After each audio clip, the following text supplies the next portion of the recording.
Shalom, perkenalkan saya Victor Shalawa dari kelas 02 Sangke 012. Saya dari kelompok 4 membahas materi mengenai haki. Nah, saya akan menjelaskan secara singkat apakah itu haki. Nah, jadi haki atau biasa disebut dengan hak kekayaan intelektual adalah hak kebendaan atau hak atas sesuatu benda yang bersumber dari hasil kerja otak. Nah, yang berarti haki ini adalah hak seseorang terhadap sebuah benda yang telah ia ciptakan dari hasil kerja otaknya sendiri. Nah, contohnya kita memiliki sebuah proyek atau karya tangan yang telah kita ciptakan dari kerja otak kita. Nah, proyek tersebut nantinya tidak akan bisa diambil alih oleh orang lain. Nah, istilah haki ini dapat dari Intellectual Property Right atau IPR yang telah diatur dalam Undang-Undang Nomor 7 1994 mengenai pengesahan WTO. Nah, demikian saja penjelasan saya secara singkat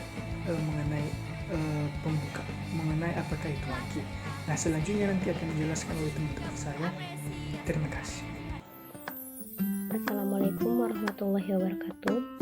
Perkenalkan, nama saya Nadia Indri Apriliani dari kelas 02 SAKE 012 Prodi Akuntansi S1 Reguler C. Saya berasal dari kelompok 3 yang akan membahas materi tentang haki atau hak atas kekayaan intelektual. Di sini saya akan menyampaikan fungsi, tujuan, serta manfaat haki.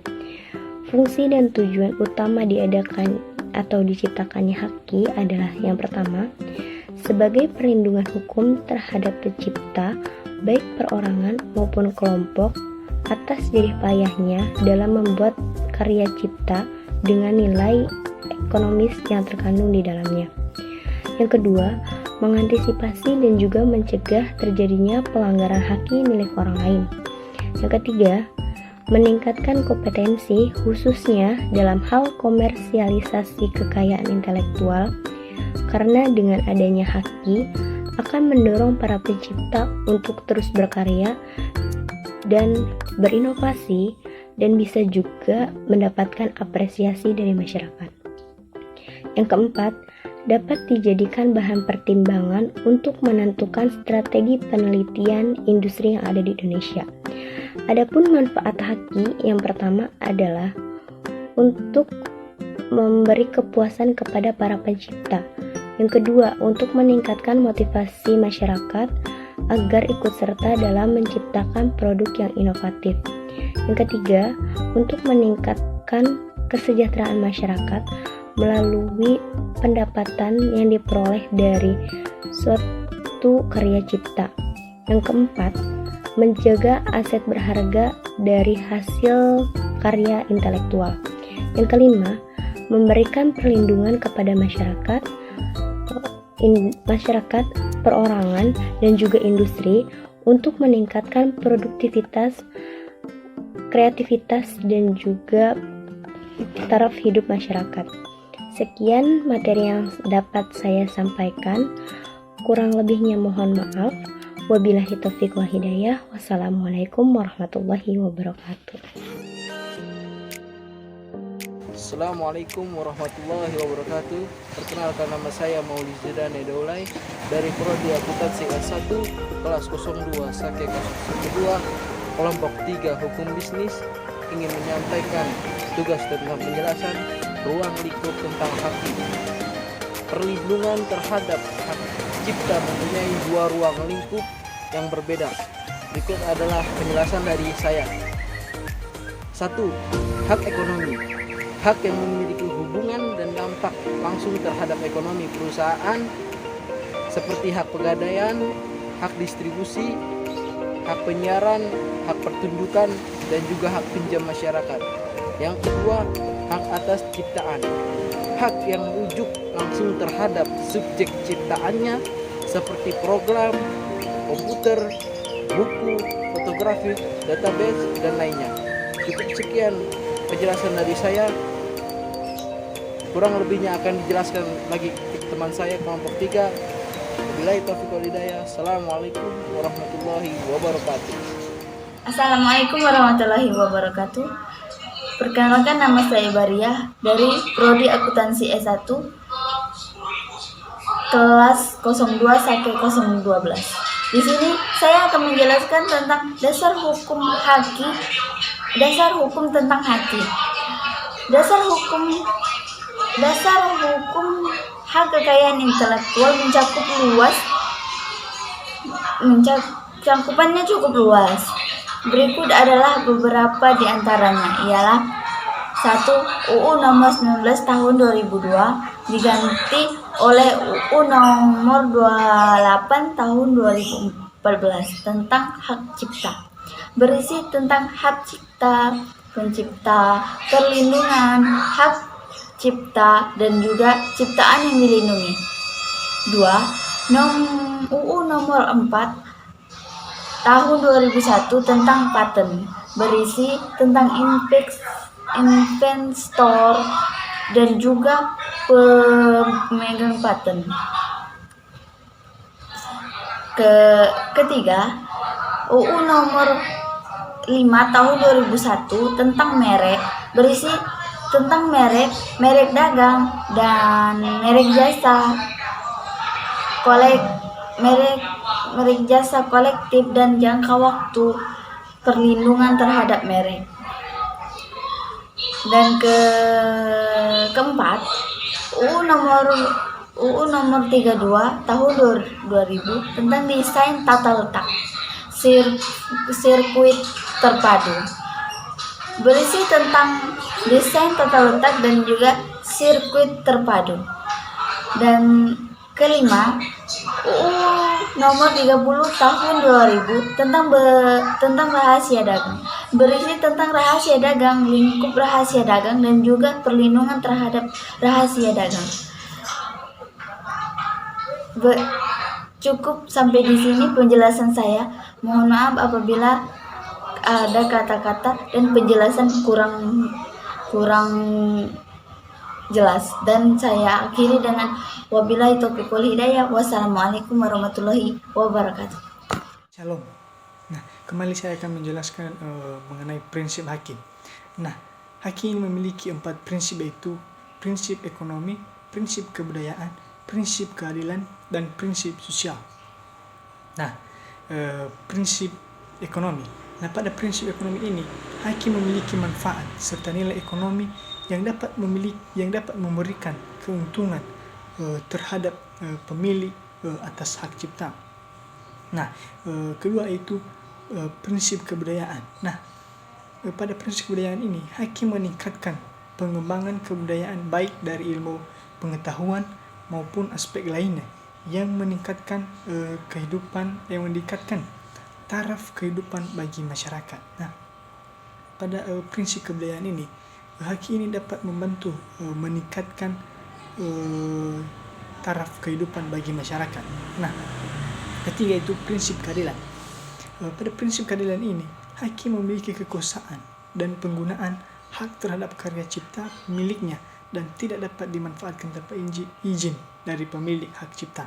Nah, pada prinsip keadilan ini, seorang pemilik hak cipta memiliki kekuasaan atas hak ciptanya, di mana orang lain tidak dapat menggunakan hak ciptanya tanpa izin dari pemilik hak cipta tersebut. Nah, itu yang keempat, yaitu prinsip sosial. Nah, pada prinsip sosial ini, hakim merupakan suatu kesatuan yang dibuat dengan memikirkan keseimbangan antara kepentingan individu dan kepentingan masyarakat luas. Nah, pada prinsip sosial ini, seorang pemilik hak cipta tidak hanya memikirkan individunya sendiri, tetapi memikirkan manfaat dari hak ciptanya tersebut terhadap masyarakat luas.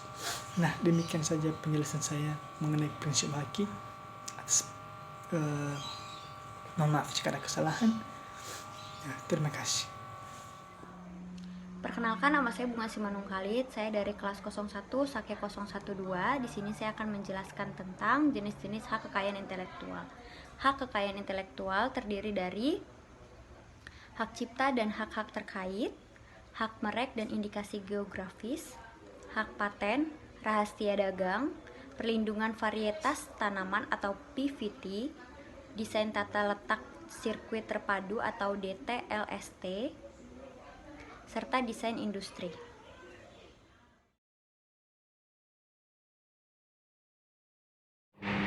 Nama saya Suci Wulandari Rahayu. Di sini saya akan menjelaskan mengenai simbol-simbol yang terkait dalam hak intelektual.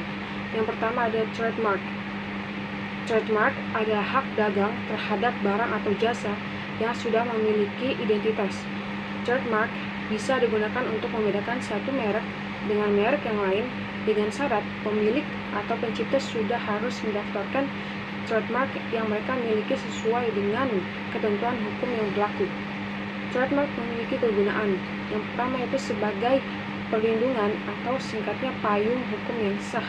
Contoh, apabila ada pihak yang berusaha untuk meniru atau mendompleng merek tersebut, maka pelaku dapat dikenakan sanksi dengan syarat sertifikat hak atas merek tersebut telah diterbitkan dan dimiliki oleh pemegang hak merek pertama. Yang kedua ada registered alias terdaftar. Produk yang memiliki simbol tersebut telah terdaftar dalam daftar umum merek yang dibuktikan dengan terbitnya sertifikat merek. Registered dipakai sebagai pemberitahuan merek dagang dari sebuah produk ataupun jasa komersial yang sudah terdaftar di kantor paten nasional. Sebuah merek sangat tidak disarankan menggunakan simbol R apabila merek tersebut belum terdaftar atau sertifikat belum diterbitkan. Yang ketiga ada copyright. Copyright adalah hak yang berlaku secara otomatis bagi hasil ciptaan atau karya yang sudah diwujudkan ke dalam bentuk yang nyata. Hak cipta ini sendiri akan diberikan pada pencipta dari karya ciptaan atau karya yang sudah dibuat sebelumnya. Copyright memiliki kegunaan. Yang pertama, perlindungan pencipta dari adanya kemungkinan penyelewengan atau penyalahgunaan atas ciptaan atau karya yang sudah dimiliki. Misalnya, ada orang yang menciptakan desain, kemudian terdapat orang lain yang menggunakan tanpa izin, menggunakan copyright atas ciptaan tersebut, dan orang tersebut bisa dikenakan sanksi. Kedua, memantau atau mengatur proses serta penggunaan hasil penciptaan sebuah karya agar tetap dapat dipertahankan. Dengan begitu, orang yang sebagai pemilik sahnya secara legal dapat meminimalisir kemungkinan kerugian dan penyalahgunaan atas karya yang sudah dimiliki. Sekian dari saya, terima kasih. Salam, perkenalkan saya Maria Sofia Narumaran, NIM 201011250134. Saya akan menerapkan materi tentang haki. Di sini saya akan menjelaskan mengenai jasa pengurus izin haki. Jasa pengurus izin haki adalah sebuah jasa konsultan hukum yang dapat menjadi solusi dalam membuat izin haki untuk usaha dan juga menyelesaikan perizinan lainnya. Contoh mengajukan permohonan merek melalui jasa pendaftaran merek. Merek itu sendiri adalah tanda yang dapat ditampilkan secara grafis berupa gambar, logo, nama, kata, huruf, dan angka. Unsur tersebut untuk membedakan barang dan atau jasa yang diproduksi oleh orang atau badan hukum dalam kegiatan perdagangan barang dan atau jasa. Pada dasarnya, pendaftaran merek dapat dilakukan secara mandiri dengan datang langsung ke Ditjen Haki melalui kantor wilayah, Kementerian Hukum dan Hak Asasi RI yang ada di masing-masing daerah atau melalui konsultan haki terdaftar. Dasar hukum hak merek adalah Undang-Undang Nomor 15 Tahun 2001. Sebagai jaringan kantor hukum dan kantor konsultan, Smart Legal New York siap memberikan pelayanan terbaik terkait arbitrase, sengketa bisnis, izin kerja, ekspatriat, penanaman modal asing, pendirian badan usaha hingga pendaftaran merek.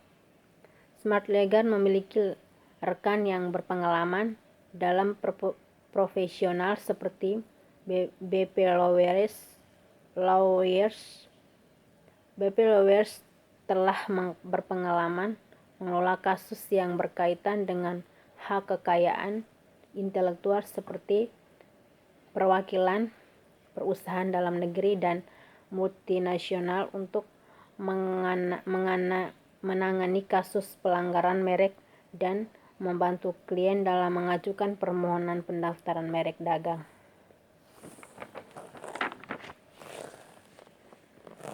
Tujuan atau fungsi dalam membuat perizinan tersebut adalah 1. Alat bukti bagi pemilik yang berhak alat merek yang berhak atas merek yang didaftarkan. 2. Dasar penolakan terhadap merek yang sama keseluruhan atau sama pada pokoknya yang dimohonkan pendaftarannya oleh orang lain untuk barang dan atau jasa sejenisnya.